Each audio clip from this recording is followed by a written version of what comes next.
Sir, स्वागत है India voice 18 पर। धन्यवाद।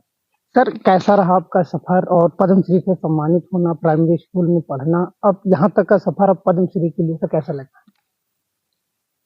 बहुत ही गौरवान्वित महसूस करते हैं कि पद्मश्री में लिस्ट में नाम आया है, नॉमिनेशन हुआ है आगे के लिए। और जहाँ तक आपने कहा कि आज यहाँ तक का सफ़र कैसे है, ठीक है, अच्छा है। हमारी प्राइमरी एजुकेशन जो है कक्षा 5 तक जो है प्राइमरी स्कूल में हुई है, गवर्नमेंट वाले जो होते हैं।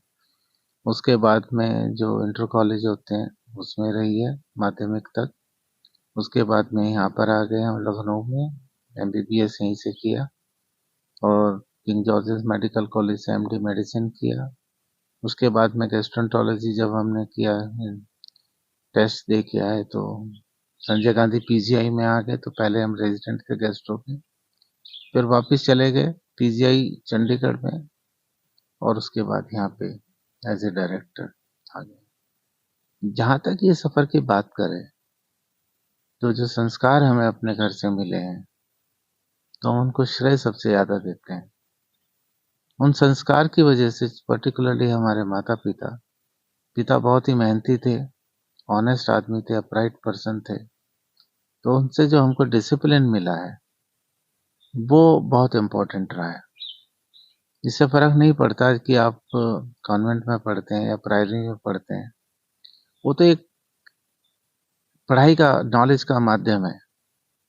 लेकिन जो डिसिप्लिन जो होता है वो अलग चीज़ होती है। वो आपके संस्कारों से और ग्रो करता है, जैसे आप ग्रो करते हो। और वो फर्स्ट डिसिप्लिन जो है घर से ही स्टार्ट होता है और वो अभी तक हम मेंटेन रखे हुए हैं। उसमें बढ़ोतरी करी है, घटोतरी बिल्कुल नहीं करी है। और यही है कि समय समय पर हम जो हैं हमको उसका पुरस्कार मिलता रहा है। और ये कई चीज़ें करी हैं जो कि प्रदेश लेवल तक हैं और नेशनल लेवल तक भी हैं। सर, सबसे ज़्यादा श्रेय किसको देंगे इसके लिए? दो को देंगे। देखो, शादी से पहले हम सबसे बड़ा श्रेय अपने माता पिता को देंगे। जो इनिशियल जो हमारी जिंदगी थी, बचपन था, उसको बहुत अच्छे से उन्होंने देखा। बचपन में हमारे डिसिप्लिन डाल दिया, हम उसको बहुत बड़ी देखते हैं। और शादी के बाद इसमें दो निसंदेह हमारी पत्नी है डॉक्टर प्रवीणा। डॉक्टर प्रवीणा एक पीडियाट्रिशियन है। She is hard working lady also. हमेशा सपोर्ट किया है, डायरेक्शन भी मिली है उनसे कि कहाँ पे कौन सी चीज़ें गलत हो रही हैं, हमने सुना, उसको सुधारा है। और यहाँ तक कि हम तो कहेंगे कि एसजीपीजीआई में अगर हम निदेशक बन के आए हैं, 100% उसमें उनका सहयोग रहा है यहाँ पर और अभी भी बना हुआ है। और जो आज हमें ये अवार्ड मिला है, माता पिता का तो है ही उसमें हाथ, और पत्नी का भी निसंदेह बहुत ज़्यादा हाथ। सर, जिस प्रकार से देखा जाए 2020 में शायद आप एसजीपीजे डायरेक्टर बने थे, तब एक बड़ी चुनौती थी, कोरोना आ गया था। ये सब कोरोना में कितनी दिक्कतों का सामना करना पड़ा यहाँ के लिए? देखो, मैं दिक्कत की बात नहीं करता हूँ, मैं चुनौती की बात करता हूँ। जो आदमी दिक्कत करते हैं, तो जो भी दिक्कतें होती हैं ये आप पे डिपेंड करता है कि आप उसको, चुनौती को कैसे अपॉर्चुनिटी में करते हैं। तो ऐसा ही हुआ था 2020 में आए, 1 महीने में कोरोना आ गया, 3-3 4-4 वेव आई। चुनौती थी हमारे सामने। डिफरेंट डिफरेंट बात देखते हुए, सारी चीज़ों का करते हुए उनका समाधान निकालते रहे, सीखते रहे, गलतियाँ आई उनको सुधारते रहे। तो अल्टीमेटली अगर आप कह सकते हैं कि सरकार का भी बहुत सहयोग रहा। मैं कहना चाहूँगा माननीय मुख्यमंत्री श्री योगी आदित्यनाथ जी ने तो डायरेक्ट ही हम लोगों का सुपरविज़न किया उन सब चीज़ों में। तो बहुत ही फ्लॉलेस सिस्टम रहा है कोविड का, जिसकी वजह से ज़्यादा से ज़्यादा मरीज ठीक होके गए हैं। अगर आप देखें विश्व भर में, पूरे नेशनल लेवल पे यहाँ का जो मैनेजमेंट था, जो प्रोटोकॉल्स थे, वो सबसे अच्छे थे। और हमारे यहाँ मृत्यु दर बहुत ही कम रही यूपी में, चाहे वो अर्बन एरिया लीजिए या रूरल एरिया लीजिए। इन सब चीज़ों से हमने सीखा है। एक्चुअली में ऐसी चुनौतियाँ आएंगी तो हम उनको कैसे निपटेंगे। सर, आगे पीजीआई को कैसे बेहतर सर आप बनाएंगे? देखिए, बेहतर हम लोगों का विजन होता है एक्चुअली में। तो एक विजन को हम लेते हैं और एक टीम होती है उसके साथ में जो उसको विजन को लेके चलती है। और जो हमारा विजन है वो नीड बेस्ड है कि उत्तर प्रदेश में हमको क्या जरूरत है। जैसे चिल्ड्रन लेवल पे, बच्चों के लेवल पे सुपर स्पेशलिटी को डेवलप करने की ज़रूरत है, तो हम एडवांस पीडियाट्रिक सेंटर लेके आ रहे हैं और centre of excellence for congenital heart disease लेके आ रहे हैं। तो ये आप देखते ही हैं। यहाँ पे डायबिटीज़ पेशेंट को बाहर जाना पड़ता है, तो एडवांस डायबिटिक सेंटर लेके आ रहे हैं। यहाँ की आईसीयू केयर में दिक्कतें आती थी पर्टिकुलरली मेडिकल कॉलेज लेवल पे, तो हमने टेली आईसीयू किया जिसमें हम हब होंगे, स्पोक मेडिकल कॉलेजेस होंगे, तो वहाँ की आईसीयू को हम सुपरवाइज कर सकते हैं, वहाँ के डॉक्टर्स को हम ट्रेन कर सकते हैं, तो ये भी नीड बेस्ड आपका हो गया।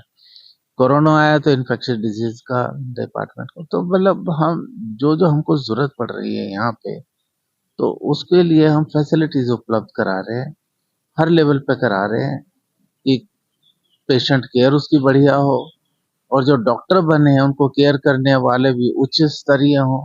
हम उसको टीचिंग एंड ट्रेनिंग प्रोग्राम कहते हैं। और जो शोध हो यहाँ पे, रिसर्च हो, वो भी कटिंग एज हो, बढ़िया हो। तो हमारा तो विजन यही है। सर, जिस प्रकार से देखा जाए बच्चे प्राइमरी स्कूल में किस में नहीं पढ़ते, प्राइवेट की तरफ भागते हैं, लेकिन आपका सफर प्राइमरी से शुरू होता है, उन बच्चों के लिए सर क्या कहेंगे आप?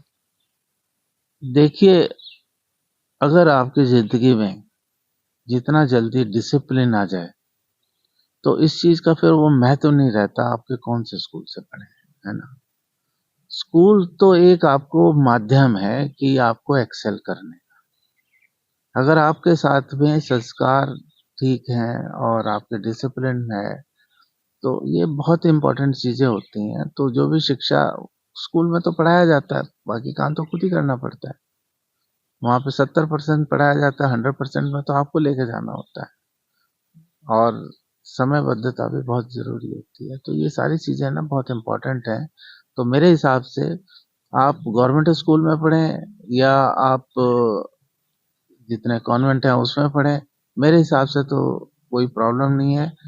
गवर्नमेंट स्कूल बेहतर इस वजह से है कि वहाँ पर आपको खुला एनवायरनमेंट मिलता है कि अगर आप कुछ करना चाहते हैं तो आप उसमें वहाँ पे कर सकते हैं।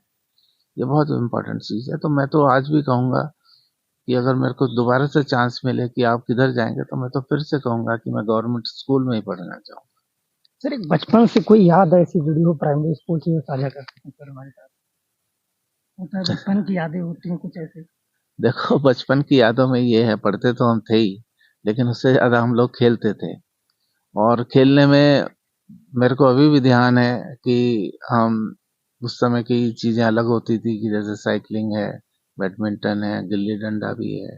ये सारी चीज़ें हम लोगों ने खेली हैं और फिजिकल एक्टिविटी बहुत रखी है। आजकल के बच्चे तो खेलते ही नहीं है, बाहर जाते ही नहीं है, मोबाइल में करे रहते हैं।